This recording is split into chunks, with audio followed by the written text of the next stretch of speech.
maybe this is a weird question, but with the fellows that I work with, this is something that I recognize, and I know there's a trend too of to falling testosterone levels.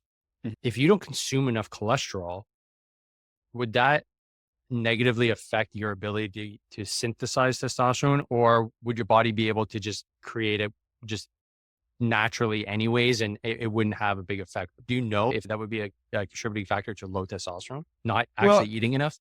yeah, it's hard just by not eating enough to get your cholesterol level that low that it would be a problem. But Right. it does become a concern when we have people on medications to be lowering their cholesterol level to very low levels. That is going to then have an impact on being able to make these essential hormones like the sex hormones.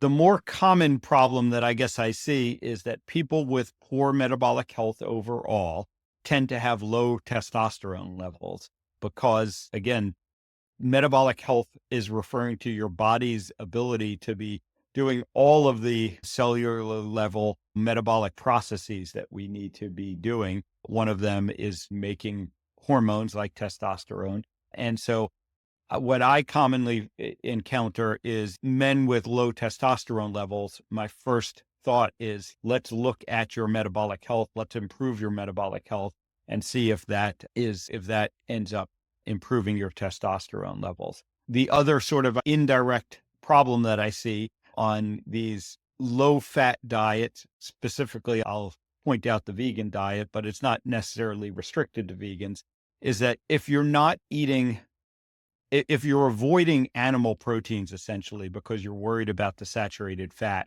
and you're not getting adequate protein levels, you're going to have low levels of muscle mass. And that is something else that contributes to your testosterone levels. We know that men that have low levels of muscle also have low testosterone levels. Those are probably the two biggest problems I see around testosterone and just metabolic health and muscle mass in general. And there's end up being indirectly related to the amount of cholesterol that you're eating, but it's not really that direct relationship.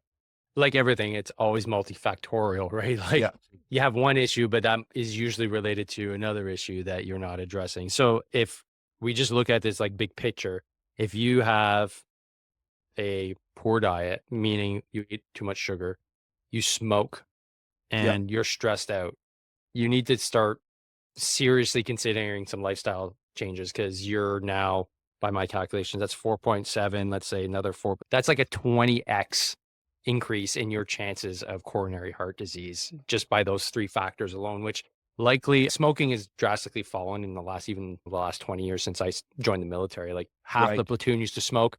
Now to find a troop that smokes is super rare. It's just not a thing. So that's a good thing.